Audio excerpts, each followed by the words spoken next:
Hello, Unity in Madison. Reverend Evin Wilkins here. And as you can see, I am bringing you this meditation from the beautiful outdoors here in the forest in the Pacific Northwest from Washington State.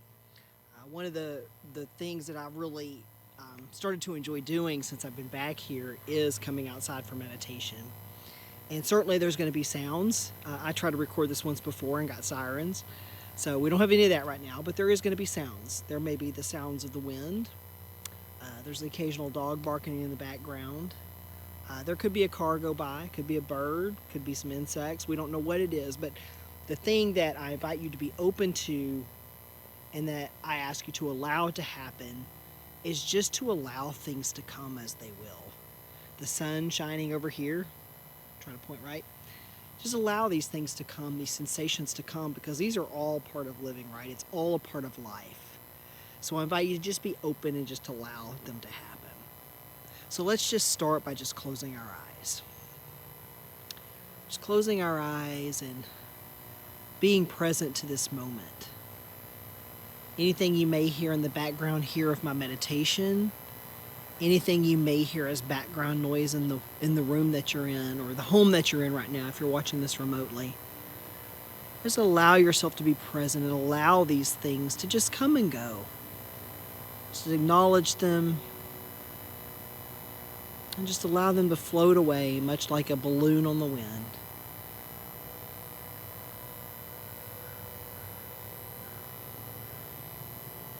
Just allowing the breath just to come naturally.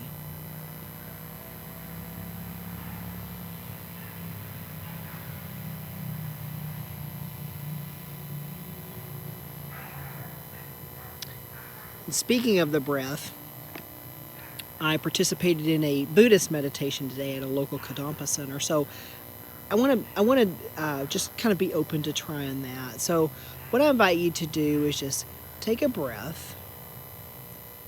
Pause very momentarily, just for a second, and then just let it go. Just breathing normally. Just take a breath, pause, and then let it go. Bringing awareness to the breath. Awareness to the vitality and to the nourishment that oxygen brings our bodies.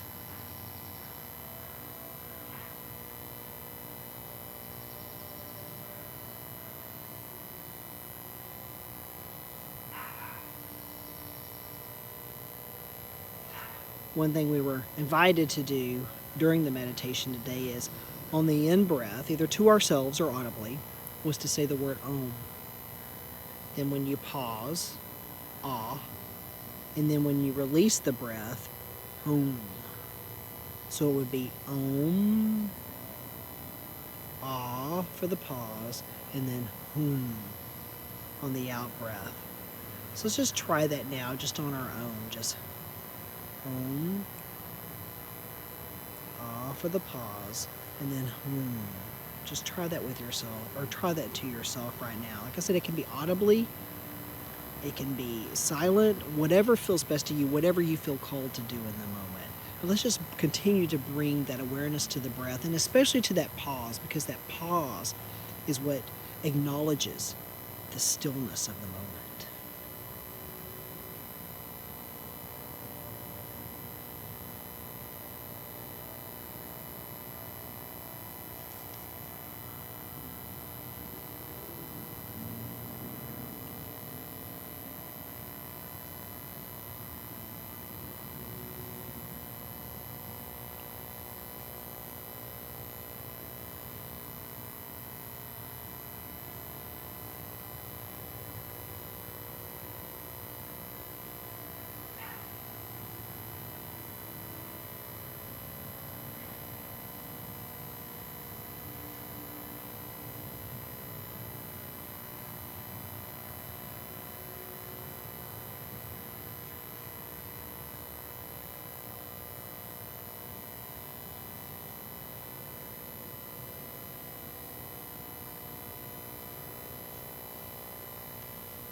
And I invite you now to bring something into this moment. Maybe something that you want more of in your life. Maybe it's less anger. Maybe it's more gratitude. Maybe it's being more appreciative and grateful of your spouse, your partner, your friends, family members, your church, your center, your community, your faith practice, whatever it is.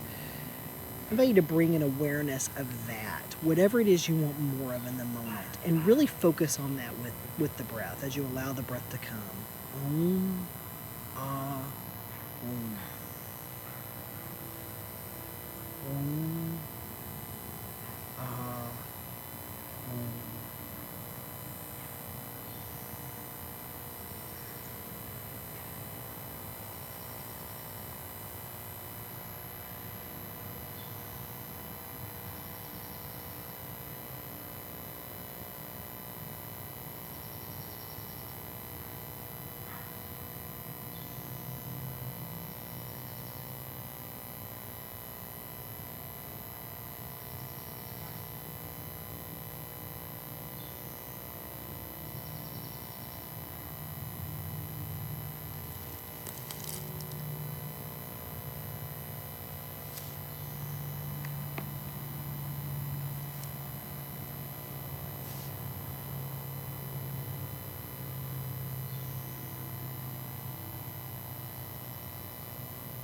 Now I just invite you to bring your awareness back to this moment, back to the time and space of where you are. So whether it's the sanctuary at the Unity of Madison building or your home, wherever you happen to be in this moment. As you bring your awareness back, I invite you, I don't know what you asked more of in your life or what you really focused on for wanting more of, but let's just take a moment just to be grateful, just to have gratitude for the people around us, for the people that we share this journey with. I know I'm grateful for having shared a part of my journey with you all in person when I was there, and I continue to share that to be grateful, to practice that gratitude for being able to be here with you today, even if only virtually, and for the friendships that I made there and continue to nourish. I bid you all a very wonderful day, a very beautiful Sunday, and a giant, huge namaste, my friends.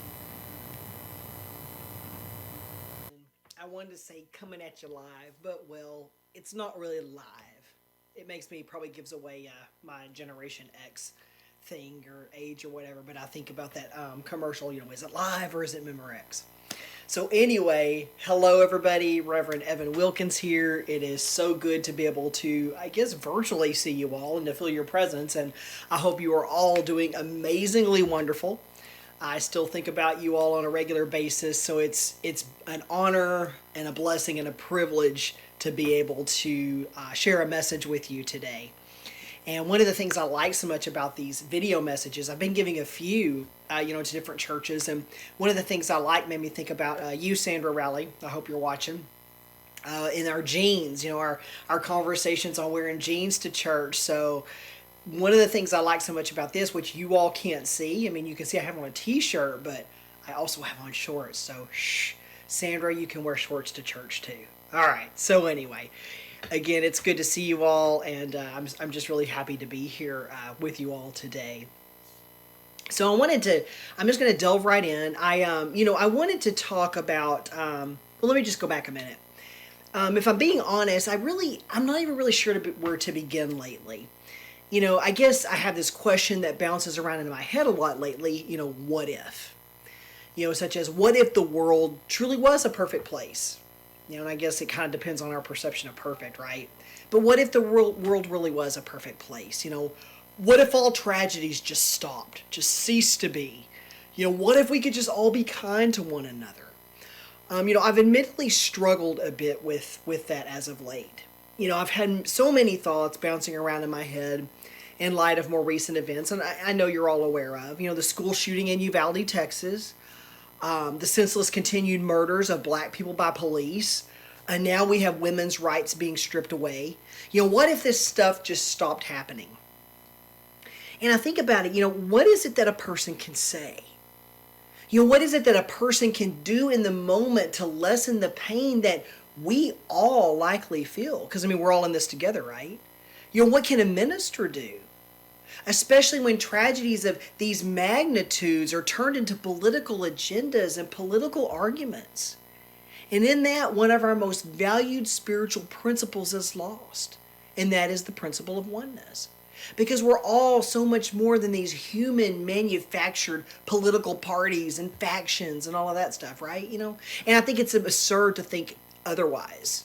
To think that, we're just these things. Lives have been lost, and our country seems to divide even further, right? I'm right and you're wrong. No, I'm right and you're wrong. When people are grieving the tragic losses of family members and children whose only mistake that day was getting up, putting on their clothes, and going to school. What about the not so distant shooting in Buffalo? People simply heading to the grocery store to buy food. And one thing I do know is this: we can't ignore this, because I think we've ignored it for far too long at this point. I'm sure most of you are aware that we all react in the best way that we know how, especially in light of dealing with certain types of tragedies. Some of us become uncomfortable. Some of us find ourselves at a loss for words. Some of us even cope by acting like it didn't happen, because to face it, to admit that it's actually a reality, is just too painful to bear. But the thing is that we can't ignore it. Everywhere I've looked as of late, I've seen people say and write in response to these and other like tragedies the words thoughts and prayers. Well, that's great. But we can't just throw the words thoughts and prayers out there and carry on with our lives as if this giant Band-Aid is going to fix it, because it's not. And as I'm talking about this, maybe I should have named this talk Thoughts and Prayers. Anyway, but certainly thoughts and prayers are a part of the recipe, but they're not the recipe as a whole. Try making a cake, for instance, a cake out of milk and only milk and eggs, and see what you get. You're likely going to have a part of the recipe, but you're likely not going to have a full cake. So let's talk about the full recipe of the cake for a moment. Let's start with prayer. What is prayer really? Is it just a conglomeration of words? Something that allows us to just sit back and relax while things just kind of begin to take form without any assistance on our part? Our Unity 5 Principles addresses prayer in that, and this is according to the 5 Principles book by Reverend Ellen Davenport, Unity Minister Reverend Ellen Davenport. She says, prayer is creative thinking that heightens the connection with God-mind, and therefore brings forth wisdom, healing, prosperity, and everything good. So I ask the question again, what is prayer? Is it really even words? Even if one is to view God as this powerful being outside of themselves, would this being even need words to communicate, to know what one is thinking? Jesus even addressed this when he said, and I'm paraphrasing a bit here due to language, but Matthew 6:8, Jesus said, God knows what you need before you ask it. Now, Reverend Ellen says this on the subject. She said, prayer is where spirit meets language. Of course, the universe does not need our words. It responds to energetic vibration. Words resonate with us. We say them for our own sakes. So this is what I think. And y'all know I always tell you what I think. So anyway, this is what I think. I think prayer is just the diving board. I think it's the diving board as we prepare to launch ourselves into the entire pool, because it's where change begins. But is it enough in and of itself? So let's also now throw thoughts into the mix. I think this is where thoughts enter the picture, because this is where we also begin to hold in thought what we want to see manifest. Let's just think about this for a moment. I think I used this analogy with you all before, but a painter's canvas is empty. A writer's pages are blank until the artist begins to think about what they want to see on that canvas or page, and they begin to bring it forth into manifestation. And thought always plays a big part in what we want to see, right? For instance, it's doubtful that any of you in this room, or any of you sitting in the room right now, or me here, are having the same experience right now in this moment. Think about a church I most recently spoke at. There were cracks in the sheetrock. And I'm not saying that they didn't need to be fixed, but there were likely some people that looked at those cracks and thought, wow, Those cracks in that sheetrock are really ugly and they need to be fixed. While another person probably looked at them and thought, wow, the history of this church building is so beautiful. Those cracks remind me of that history and make this place beautiful. And that's the way it is with everything. According to our very own perception of things, we create thoughts, and those thoughts shape our experience. So certainly we can line up thoughts and prayers and we can throw them into the mixing bowl. But are they in and of themselves enough? I think we need more. The time has come to act. We can no longer just sit back, throw thoughts and prayers out there and think that they alone are going to be enough. In light of recent tragedies, Buffalo, Uvalde, things that are going on around us, I don't care what your political beliefs are, because the whole structure doesn't even really line up with spiritual principle anyhow. Being mired down in it is being mired down in something very human that has very little to do with what we really are, which is spirit. We can certainly be aware, we can certainly help evolve humankind, but politics isn't the way to do it, especially when it's the first thing so many have gone to during times of such tragedy. What matters in this moment is that we remember our oneness and that we act. We do our part to bring that back into alignment. We act and we do what we can. We do our part to make this place a welcoming place for all beings, not just a few, but all. And I think one of the ways we can do this is to start by having conversations. Somebody on Facebook made a comment of something of mine recently. Okay, that's great. We're all entitled to our opinions. But his opening statement called me dumb. How far do you think such a statement is going to be in making me really want to sit down and hold dialogue with this person? Probably not very likely, right?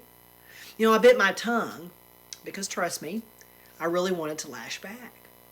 But I bit my tongue and I told him I didn't feel the same way about him simply because he disagrees with me. I also told him that when he was ready to hold real conversation to let me know. Obviously, I don't always react that way, but I did in this instance. But we've got to hold conversations. We've got to be able to start understanding each other. We've got to be able to find out the why from each other, because until we do, we aren't going to be able to build those bridges that we so desperately need. We may never agree on the why, but at least we'll have somewhat of an understanding as to why a person feels the way that they do. That at least gives us something to work with, because it gives us a place to start. Until we have that why, we're going to likely continue to see people demonizing each other simply because we don't agree. Demonizing an entire political party of people just because we don't agree. We have truly fallen off the rails when we call someone evil simply for having a different political opinion. Good grief, do you think something as grand as this God presence, as the universe, cares about such a petty human-made invention, something like Democrats and Republicans? If we believe that, we need to wake up, because we've got some serious work to do.